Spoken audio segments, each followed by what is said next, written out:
Okay, the tourism industry method that we're going to use is a very unique model where we get to expose the learners that are doing tourism in high school to get an opportunity to do extra experiential learning, internships, as well as practical experience or recognition of prior learning.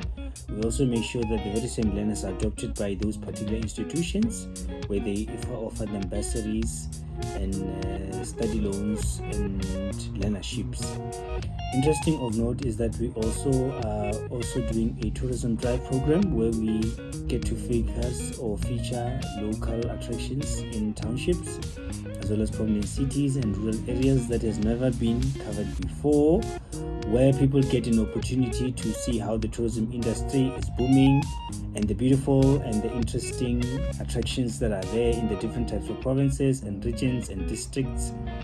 So the tourism industry is a very quite unique industry where we also get to feature all the 9 provinces of South Africa, because we have to start domestically before we go internationally and also cross-border. Another method of tourism industry that we also promote is tourism development programs that we also have, where we have tourism types of events, because the tourism industry is a very broad industry or spectrum. We have the different types of tourism: sports tourism, arts tourism, education tourism, religious tourism, business tourism, cultural tourism, ecotourism, and many other types of tourism, health tourism. So all these types of functions are embedded together through our private department of tourism, through our support body, Tourism Authority Gotham. And we also have got different types of festivals that we host, different types of activities that we enter to. And one thing that we need to address is that you cannot be a tourism learner or a student who does not know the history of the area. So individuals who are studying tourism or doing tourism life skills must be able to know the history of the particular area.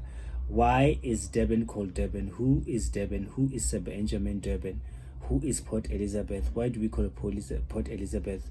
What is Polokwane? What does it mean? Why was it called Petersburg, then translated to Polokwane? All these types of history that must be put together so that people can have an understanding of what is it that is happening and the different types of attractions through the different types of provinces. So you cannot be a tourism learner or student and not know the history of the area. How are you going to lead people or tell people the right authentic type of area? You also need to know the different types of cultural practices that are within the different types of cultural groups, so that you don't step on other people's toes and make things that are not viable. The last interesting point is that we also have got tourism establishments that we've also established for ourselves, different types of lodges, guest houses, B&Bs, as well as nature reserves or game lodges, which will be launched shortly. We also have got a tourism platform that we also, not a tourism platform, I would say a tourism business platform for aspiring entrepreneurs who want to start their business, so that we can be able to give them a whole idea on how is it that you can be able to run your business and make it a successful business as such.